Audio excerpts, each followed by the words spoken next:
조국 대선 출마를 준비할 수 있을까? 현재 법적 상황과 전망.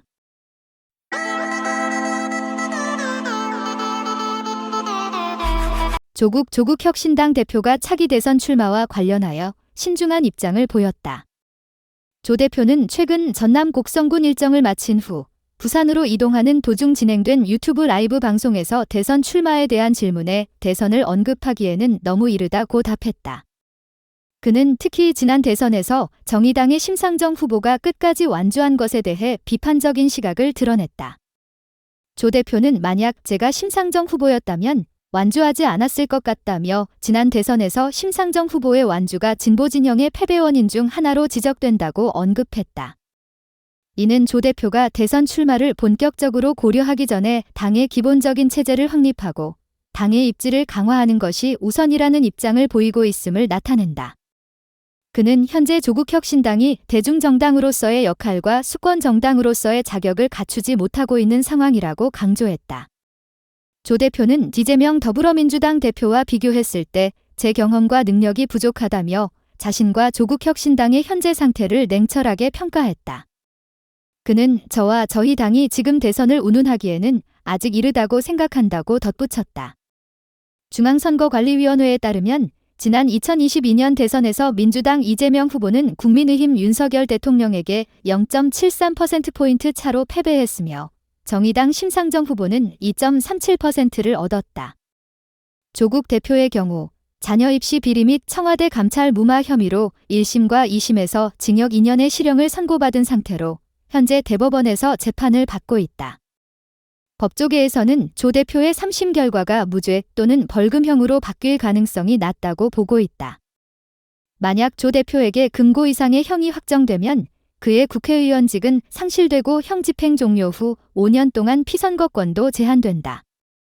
따라서 2027년 대선 출마 여부는 현재로서는 매우 불투명하며 조 대표의 정치적 미래와 관련된 상황이 계속해서 주목받고 있다. 조국 대표는 자신이 현재 처해 있는 법적 상황을 감안할 때 대선 출마에 대해 실질적인 논의를 하는 것이 시기상조라고 강조했다.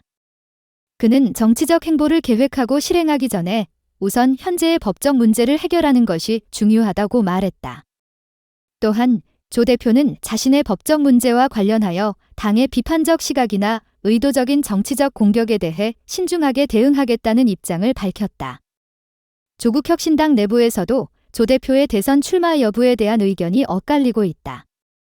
일부 당원들은 조 대표가 현재의 법적 난관을 극복하고 대선에 출마할 경우 당의 지지율 상승과 새로운 정치적 돌파구를 마련할 수 있을 것으로 기대하고 있다.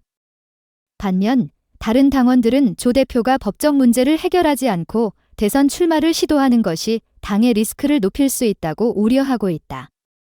한편 정치 전문가들은 조 대표의 대선 출마 여부가 향후 민주당과 정의당의 정치적 구도에 큰 영향을 미칠 것이라고 분석하고 있다. 조 대표가 대선 출마를 강행할 경우 이는 진보 진영의 분열을 초래할 수 있으며 대선 판도에 큰 변화를 일으킬 가능성도 있다. 이러한 상황은 대선 경쟁의 복잡성을 더욱 부각시키며 정치권 내에서의 향후 전략과 입장 변화에 중요한 전환점을 제공할 것으로 보인다. 결국 조국 대표의 정치적 미래는 법적 문제 해결 여부와 정치적 전략에 따라 달라질 것으로 보이며 그가 대선 출마를 위한 구체적인 계획을 세우기 전까지는 현재로서는 불확실한 상황이 계속될 전망이다. 여야 신경전의 국회 연금개혁 논의는 제자리 걸음. 국회에서의 연금개혁 논의가 난항을 겪으며 제자리 걸음만을 이어가고 있다. 정부는 지난 4일 국민연금 개혁안을 발표하면서 보험료율을 13%, 소득대체율을 42%로 설정하는 등의 내용을 담았지만 국회는 이와 관련된 논의 기구조차 확립하지 못했다. 여야 간의 입장 차이가 커 추석 연휴 이후에도 논의는 계속해서 지체될 것으로 예상된다. 17일 정치권에 따르면 국민의힘은 정부가 제시한 개혁안의 안정성과 지속성을 강조하며 이를 적극 지지하고 있다. 국민의힘은 정부안이 연금의 지속 가능성을 획기적으로 높일 수 있는 방안이라고 평가하며 연금개혁특별위원회, 연금특위를 설치하여 신속히 논의를 시작하자고 주장하고 있다. 이들은 연금개혁이 국민연금뿐만 아니라 개인연금, 퇴직연금 등을 포괄적으로 다루어야 한다고 보고 보건복지부, 고용노동부, 기획재정부 등 관련 부처의 사안을 통합적으로 다룰 수 있는 특위의 필요성을 강조하고 있다.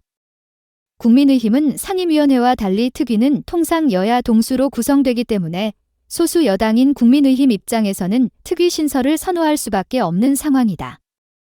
반면 더불어민주당은 정부안의 소득 대체율 42%가 노후 소득 보장을 강화하기에는 부족하다고 비판하고 있다. 민주당은 이 개혁안이 노인 빈곤을 심화시킬 것이라고 우려하며 연금특위 대신 소관 상임위원회인 복지위를 통해 개혁을 추진해야 한다고 주장하고 있다.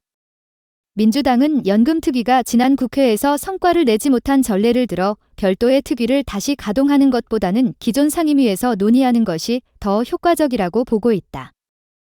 여야 간의 신경전은 연금개혁 협상에서 주도권을 확보하려는 전략의 일환으로 해석된다. 국민의힘과 정부는 지난 12일 정부 연금개혁안 발표 이후 첫 정책 간담회를 개최하고 국회가 연금특위를 구성하여 논의를 이어가야 한다고 촉구했다. 박수영 국민의힘 연금특위 위원장은 간담회 직후 복지위 한 곳에서 다루기에는 문제가 복잡하고 포괄적이다. 국회가 연금특위를 구성해 정부의 통합적 노력이 필요하다고 강조했다. 그는 연금 고갈이나 소득 보장 등 다양한 문제를 동시에 해결할 수 있는 논의가 필요하다이며 현재 하루에 약 1,480억 원이 소모되고 있는 상황이라고 덧붙였다. 한편 여야가 지난 21대 국회 막판 협상에서 보험료율 13% 소득 대체율 44% 방안에 대해 일정 부분 공감대를 형성한 바 있어 본격적인 협상이 시작되면 이견이 적은 모수개혁은 속도감 있게 추진될 가능성도 제기되고 있다. 여야 간의 갈등이 해소될 경우 연금개혁 논의가 보다 효율적으로 진행될 수 있을 것으로 기대된다. 여야 간의 갈등 속에서 연금개혁 논의는 더욱 복잡해지고 있다. 전문가들은 현재의 정치적 상황이 연금개혁의 실질적인 진전을 저해하고 있다고 분석하고 있다. 특히 여야가 각자 내세우는 개혁안의 차별성으로 인해 협상이 난항을 겪고 있으며 이는 연금 시스템의 안정성과 미래, 세대의 부담 완화라는 공통 목표 달성을 어렵게 하고 있다. 또한 연금개혁 논의가 제자리 걸음을 계속하면서 국민의 불안감이 커지고 있다는 우려도 제기되고 있다. 연금 수급자의 안정적인 소득 보장을 위한 개혁이 늦어질 경우 장기적으로 국민의 삶에 부정적인 영향을 미칠 수 있다는 경고가 나오고 있다. 이에 따라 정부와 국회는 보다 실질적이고 협력적인 논의를 통해 연금개혁을 조속히 매듭지어야 한다는 목소리가 높아지고 있다. 정치권 내부에서도 연금개혁을 조속히 추진해야 한다는 필요성에 공감하고 있지만 당장 해결책을 찾기는 어렵다는 현실적인 문제에 직면해 있다. 많은 전문가들은 여야가 상호 이해와 타협을 통해 국민의 연금 문제를 해결하는 방향으로 나아가야 한다고 강조하고 있으며 이는 국가의 장기적인 재정 안정성과 국민의 노후 보장을 위한 필수적인 과정이라고 지적하고 있다.